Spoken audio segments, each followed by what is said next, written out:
our democracy is really on the line. Joe Biden is a great threat to our democracy. Is it the demise of democracy or the dawning of a different age? He'll use violence against anyone who stands in the way of his megalomania and greed. On the one hand, dangerous plots to steal elections. On the other, an earnest effort to keep them secure. We cannot have a country where you get to prosecute your political opponents instead of persuading voters.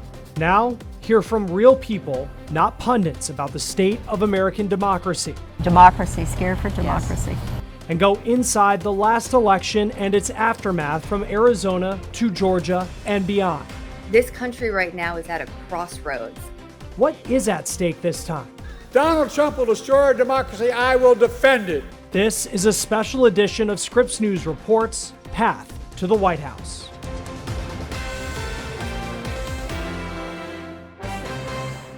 The path to the White House runs through Scripps country. And this week, for our discussion on democracy, we are here in Atlanta. Thanks for joining us. I'm Chris Stewart. In the last election, Georgia was one of the most important battlegrounds in more ways than one. Sure, there was the electoral math. Out of 5 million votes cast, President Biden carried the state by just under 12,000. Then there was the alleged plot to claim fraud where there was none, to claim victory with fake electors, to hack into voting machines, to harass election workers, and yes, there was that phone call. I just want to find 11,780 votes. In a moment, you'll hear from our panel across the political spectrum. After all, listening to each other is a bedrock principle of healthy democracy.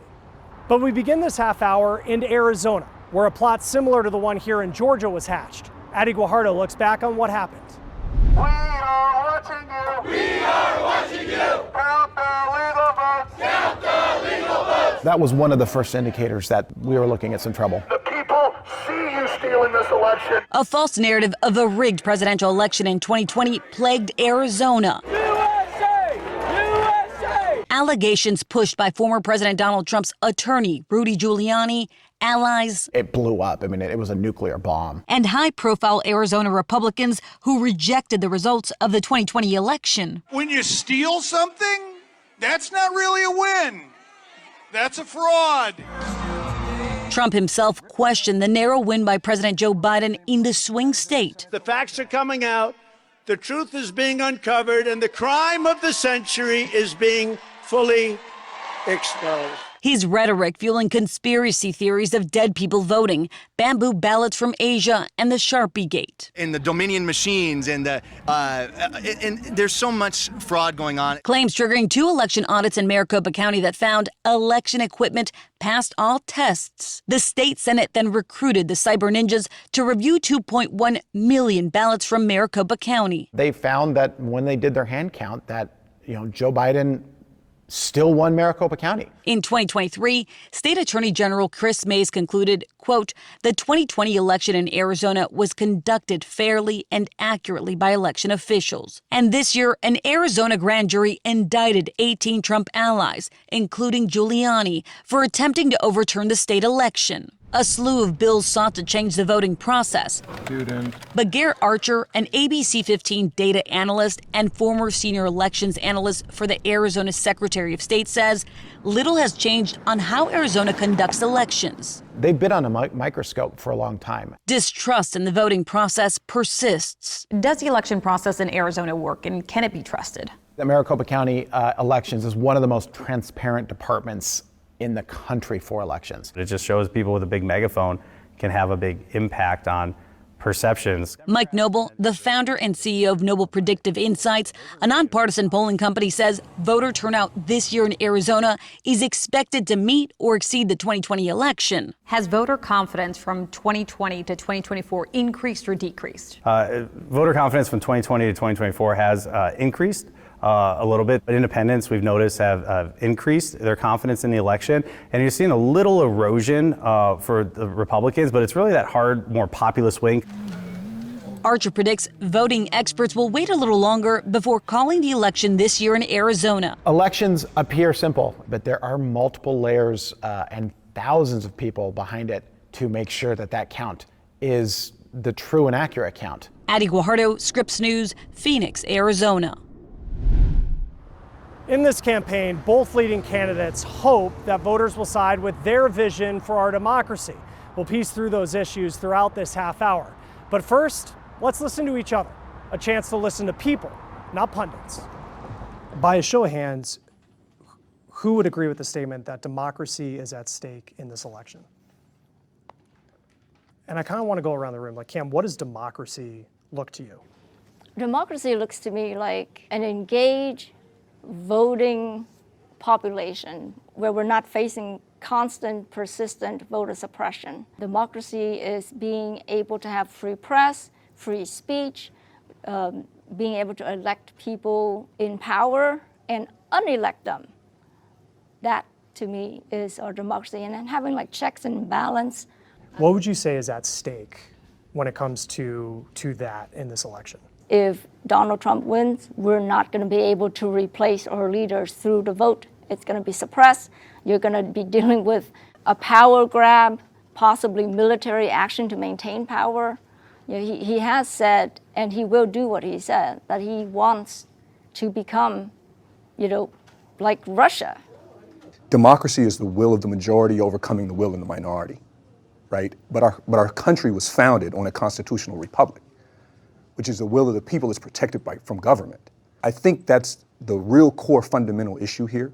My Second Amendment rights are at stake. We talked about freedom of speech earlier, right? But I specifically recall 3 years ago when the insurrection happened, I remember the censorship came from Democrats. When you said insurrection, you did air quotes. Why? So the most armed group of folks in America, conservatives, show up to the White House, or to the Capitol rather, unarmed, and you claim that they committed an insurrection. I think we had an incredibly passionate group of people there concerned about the election that took place, but I would hardly call it an insurrection. You had people barging into the Capitol with twist tie to arrest folks. They were in military camouflage. They attacked the Capitol and killed Capitol Police, broke through doors, like trespassing, yelling for the head of the vice president. I mean, that was an insurrection if there was ever an insurrection. How much will January 6th play into who you vote for? Ramses. I come from Mexico. I was born there. And seeing a lot of Latin American countries, they had governments that have been toppled, people, don't have enough money, enough food because governments end up staying in power, right? And you end up seeing governments that are corrupt and things like that. And that's one of the things that I don't want to see happen here, The Biden campaign has made framing Donald Trump as a threat to democracy. I mean, that's been a key issue. It's been a key issue in some of President Biden's speeches and in Vice President Harris's speeches when they're out on the campaign trail. How effective is that messaging? That message is very effective because it's very true. You can see how Donald Trump talks, what he says. That's like a dictator. And he's taking power if he goes back into office. It will be, Putin 2.0. I feel like there is a narrative and there is a rhetoric of Donald Trump being a fascist, of Donald Trump really wanting to be a tyrant, and I disagree. How important is it for the supporters of the person who doesn't win to accept those results when they happen? I think it's pretty important, and historically in this country, that's what we've done. In fact, I would even say that the only times that in my life that I've seen where folks protested elections were when Democrats lost. I remember when George Bush won Florida. I believe that was year 2000-ish. And I specifically recall the uproar that was. And I remember when Hillary lost to Donald Trump. And she said, it's impossible, it can't be. But nonetheless, the American public accepted. She did accept the election results. She did. And Donald Trump has not accepted the election results. And the American people did. Well, Donald Trump is exercising his rights. You bring up Democrats, protesting the election results, and Stacey Abrams did the same thing. For many months, she claimed that the elections were not correct, that they weren't right. We need to worry about if former President Trump doesn't win, and he is going to do what he said he's going to do if he doesn't win. And there's going to be blood on the streets. He's going to call for his supporters to go out and be violent, to, have another insurrection. I mean, that's what we need to worry about. You don't have to worry about the Democrats, going nuts. Unfortunately, we have a lot of folks who suffer from things like Trump derangement syndrome that believe the world will turn upside down if he's in office, when in fact, he was in office and the world wasn't turned upside down. The world was turned upside down. And the economy was positive. Can I comment on the world being upside down? Because the world was upside down the last time President Trump was president. Okay, we had him overthrow Roe versus Wade. We had him stack the Supreme Court. We had him actually take out the Asian American White House initiative, like from day one. Okay, he started gutting the EPA, okay, for our ability to breathe. Oh, and then he's like putting people in cages and kids in cages. And then you're prosecuting immigrants all over the place. And as a Vietnamese American, I also had to witness him deporting Vietnamese American, Cambodian Americans for crimes they committed when they were like, a teenager. But now the government started to use their executive power to then cleanse America. How much does, and I know I may be opening a can of worms with this question, but Donald Trump is, of course, indicted here in the state of Georgia on racketeering charges that he and a group of 18 others tried to undermine the results in Georgia. But how much does that story impact your vote and what you think of former President Trump? It really doesn't impact it as much either. I don't believe that it will stop him from running for president and becoming president. I'm not concerned about those cases. He hasn't been convicted on those. It wouldn't change my mind. I still don't like Donald Trump. So I think it goes the same way for Republicans and Democrats. I don't think it will matter whether or not he is indicted or not. I mean, people have their own opinions already, and I think that's how it's going to be. And I just got the note that we're running out of time, and I know, and I do want to say it. I know that this is, whenever you talk about, especially this election, it is opening a can of worms. But I think I want to leave with like one last question, because to see two people who will likely vote for Joe Biden, two people who will likely vote for Donald Trump sitting around talking about issues. A lot of people just do that online these days. They don't actually sit down and actually have the guts to do it. So what can people take away from watching the conversation of you four sitting down? That we're peaceful and we're discussing things logically, and we're not out there like waving sticks at each other or threatening to kill each other's representatives. I think the major takeaway is that we need to have more of these conversations, right? People like myself, people like yourself, and the two of them are right here. We need to have these conversations together, whether they're in our local barbershops or beauty salons or in our family networks or whatever. And the conversations can be had in a peaceful, amicable way where we all come together. The only way that we can make some progress is by talking to each other, learning from each other. Most of us agreed on most of the things that we were talking about, right? Not everything, but most of the stuff, we agree with that. We are a country that has an extremely healthy democracy. That is what I'm taking from this.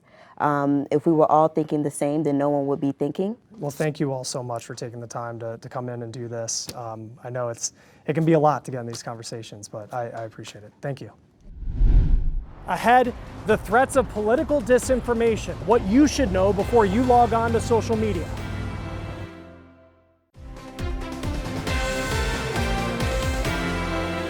Back now from Atlanta, Georgia, a state President Biden carried in the last election by the narrowest of margins.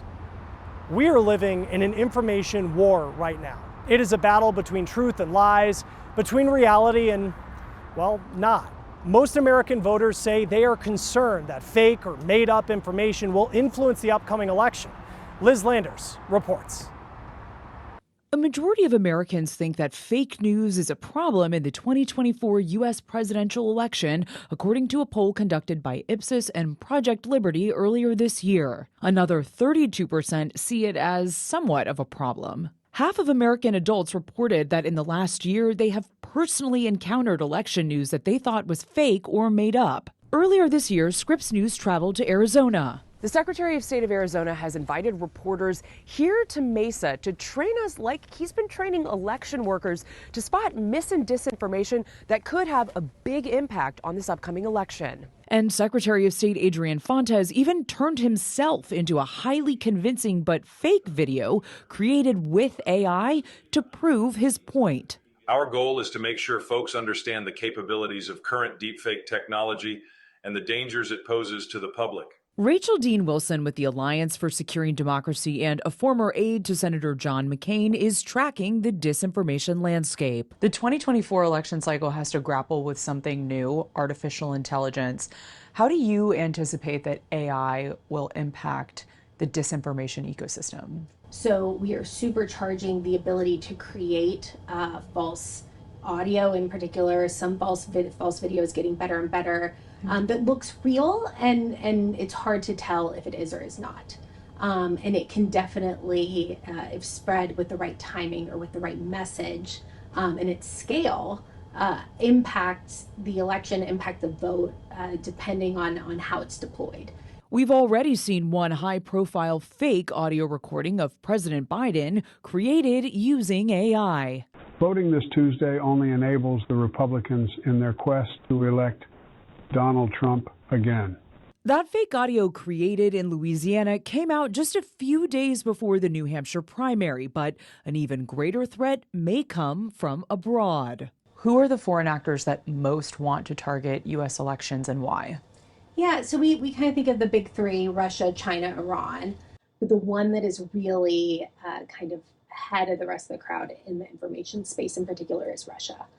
They've just been doing it for such a long time and really kind of perfected some of these tools and tactics that they use to target Americans and other democracies around the world. Overarching goal is going to be divide and create chaos. And the reason is because that is in Russia's interest, to divide Americans and make it look like our democracy is incredibly chaotic. What recommendations do you have for voters here in the U.S. when it comes to mis and disinformation in the lead up to this general election? Be vigilant when you're consuming information online. I'd also say go a step further and say that you need to have take ownership over your information diet. I think a lot of people, we look at what we eat, we exercise, we take care of all these things, but this is what we are consuming that impacts how we think and how we act. Liz Landers, Scripps News, Washington. Next, securing the vote here in Georgia. Can you trust the process? When voters cast ballots in Georgia this year, the process may look different than it did in 2020. Republican lawmakers have pushed through sweeping changes to voting laws over the past 4 years. In 2020, Biden won. And I think in part that's because the Republicans thinking that they've got the state locked up. And now they don't think so anymore. In May, Georgia Governor Brian Kemp signed into law a measure creating new rules for challenging a voter's eligibility. The new state law says a voter can be pulled from the rolls for reasons like if there's evidence they voted in another jurisdiction or are listing a P.O. box as a home address. Supporters say this bill helps prevent fraud, but opponents say it would enable baseless attacks against legal voters. The ACLU has threatened to challenge the law in court. There's a serious legal question about the law, which allows voters to be challenged up to 45 days before the election. But federal law says you can't change the rules of an election, or you can't alter an election less than 90 days before the election. So I think that's subject to a legal challenge. Daniel Franklin is a retired political science professor at Georgia State University in Atlanta. Voters will also not see QR codes on the ballots. Republicans say removing them ensures voters know their vote was recorded correctly. There was a real lack of transparency, and you couldn't see who you had actually voted for before you cast your vote. A 2021 law also cuts down on the number of drop boxes per county available for absentee ballots. The window to request an absentee ballot is now half what it was in 2020. The final deadline is now 11 days before the election. Previously, it was just 4 days. Voters also must provide a driver's license or other state ID number. And let me also say something about Georgia. It's not all of the Georgia laws are making it more difficult to vote. Georgia has pretty generous rules in regards to early voting. And early voting is a real luxury that may not be available to the same extent in other states. One of the more notable changes to Georgia's voting laws, food and water can no longer be handed out to voters waiting in line. The provision parodied this spring in episodes of Curb Your Enthusiasm. In the Navy blazer, put your hands in the air. Me? Yeah, you. You under arrest for violation of the Election Integrity Act. What? What are you talking about? It is illegal for anyone in the state of Georgia to provide food or water to voters in line at the polls. What? That's barbaric. What kind of law? Are you serious? The storyline prompting a tongue-in-cheek response from Georgia's Secretary of State Brad Raffensperger, who in a letter said, quote, "We'd like to congratulate you on becoming the first and, to our knowledge, only person arrested for distributing water bottles to voters within 150 feet of a polling station." Back out here in Atlanta, in our closing moment, I want you to think back with me to 1787. Benjamin Franklin was leaving the Constitutional Convention. Asked what type of government the delegates had just created, he uttered the famous phrase, "A republic if you can keep it." The quote implying how fragile the system is and the burden on the people to do the work of upholding it, upholding the principles and the institutions. They must be fought for, protected, defended. So sure, the country is about to cast ballots in the presidential election, but it's not just the White House that is at stake. It's also the republic, if we can keep it. For now, in Atlanta, I'm Chris Stewart for Scripps News Reports.